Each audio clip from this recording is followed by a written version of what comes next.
Sahabatku di dalam Tuhan, hari ini hari yang dianugerahkan Tuhan kepada kita. Ada perkara besar yang Tuhan mau lakukan kepada kita. Jangan lewatkan hari ini tanpa dituntun oleh Tuhan melalui firman-Nya.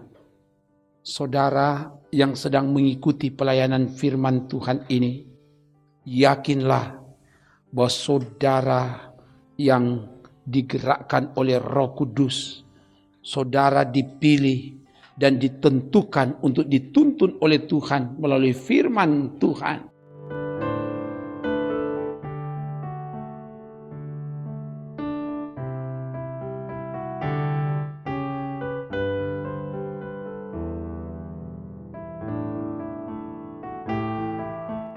Karena itu saat ini kita akan baca dan renungkan firman Tuhan. Sebelum itu mari berdoa. Ya Bapa, kami akan baca renungkan firman. Biar Roh Tuhan yang singkapkan kebenaran firman. Ya Allah Roh Kudus, tuntun semua yang mengikuti pelayanan firman ini. Ambil alih pelayanan firman ini, ke dalam kuasa-Mu hamba serahkan. Dalam nama Tuhan Yesus, firman yang menjadi daging. Haleluya. Amin. Bacaan kita saat ini dibaca dari 1 Korintus 1 ayat 13. 1 Korintus 1 ayat 13 begini dikatakan. Adakah Kristus terbagi-bagi? Adakah Paulus disalibkan karena kamu? Atau adakah kamu dibaptis dalam nama Paulus? Demikian firman Tuhan. Sahabatku di dalam Tuhan, firman Tuhan hari ini disampaikan untuk menyelesaikan konflik perselisihan yang terjadi di tengah kehidupan gereja Tuhan di Korintus yang sudah mengkelompokkan diri dan mengkultuskan seseorang. Dengan tegas firman Tuhan disampaikan, adakah Kristus terbagi-bagi? Adakah Paulus disalibkan karena kamu? Atau adakah kamu dibaptis dalam nama Paulus? Dari pernyataan ini dengan tegas mau disampaikan bahwa Kristus tidak terbagi-bagi. Dan karena itu umat Tuhan, gereja Tuhan yang adalah tubuh Kristus tidak boleh terbagi-bagi. Cuma karena mengkultuskan seseorang. Kristuslah yang harus menjadi dasar untuk bersatu. Dia yang telah disalibkan bukan Paulus. Termasuk pelayanan baptisan bukan dilakukan dalam nama Paulus, tapi dalam nama Bapa, Anak dan Roh Kudus.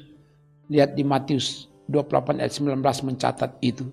Karena itu, Kristuslah yang menjadi dasar. Kristuslah yang menjadi utama dalam membangun, dalam mempersatukan persekutuan umat, bukan manusia. Karena tidak ada seorang pun yang dapat meletakkan dasar lain daripada dasar yang telah diletakkan, yaitu Yesus Kristus. 1 Korintus 3 ayat 11.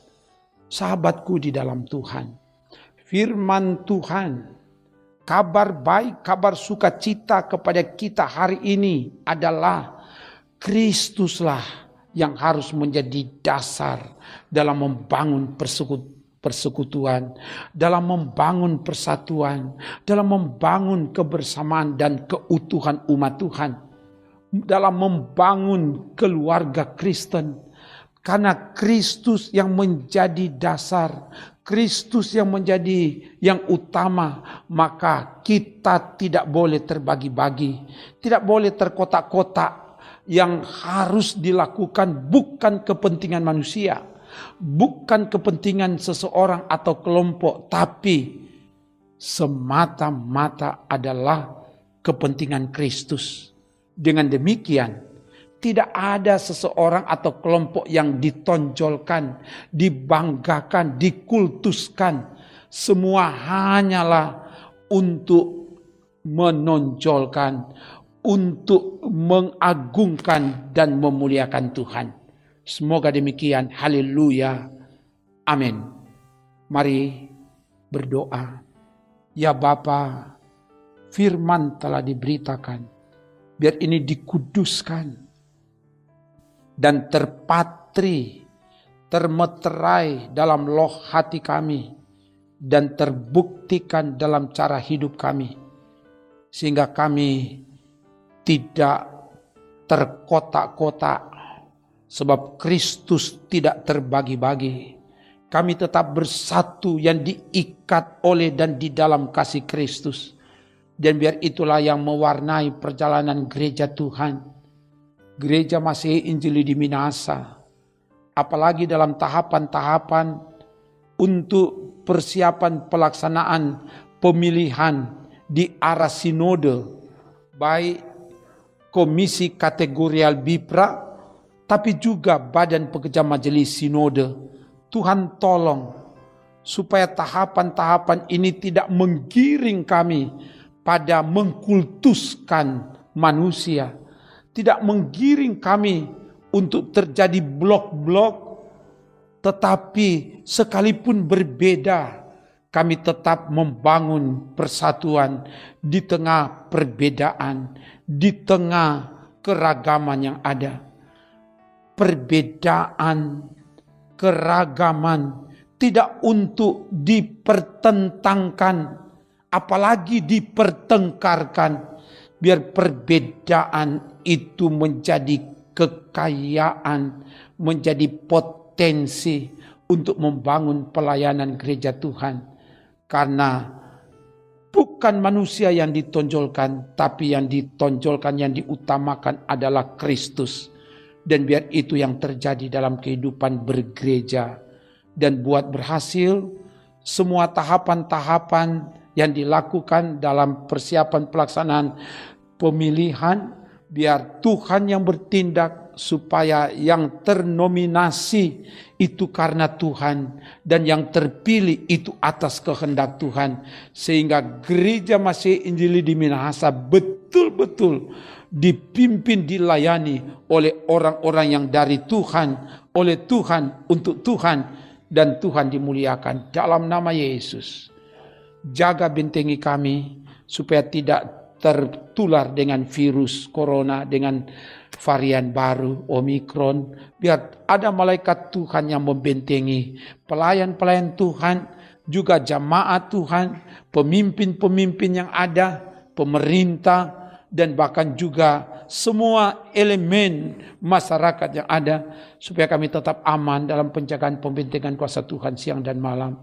Berkati tim multimedia Gemim Bukit Moria Rike Manado, berkati semua saudara-saudara kami dimanapun berada yang tetap tekun setia mengikuti pelayanan ini. Terpuji namamu Bapa, dan buat berhasil kerja pelayanan di Gemim Bukit Moria Rike Manado ini. Kegiatan-kegiatan yang dilakukan, renungan harian keluarga, menjabarkan trilogi pembangunan jamaat, dan bahkan juga gerakan membaca Alkitab dalam 365 hari. Biar ini diberkati dan menjadi berkat bagi banyak orang. Dan semua yang mengikuti ini semakin bertumbuh dan berakar di dalam Tuhan. Ini doa kami dalam nama Tuhan Yesus. Haleluya. Amin. Demikian pelayanan firman dan doa. Salut dan bangga, saudara tetap setia mengikuti pelayanan ini. Kamu hebat, sebab engkau berharga dan mulia di mata Tuhan. Tuhan mengasihimu. Shalom, salam sehat dan tetap sehat. Jaga iman, jaga imun, so pasti aman. Sebab Tuhan menjaga dan menyelamatkanmu. Amin. Trims.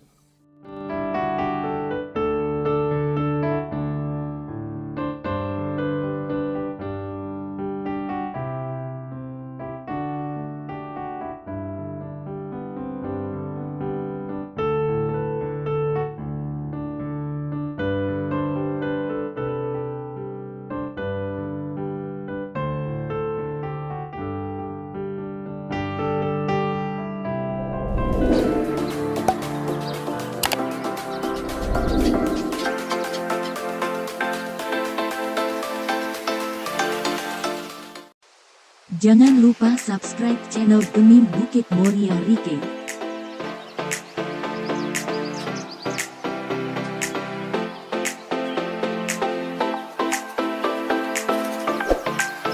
dan nyalakan lonceng di samping kanan untuk memperoleh info terbaru mengenai ibadah-ibadah yang dilaksanakan. Salam sehat. Tuhan Yesus memberkati kita semua. Shalom.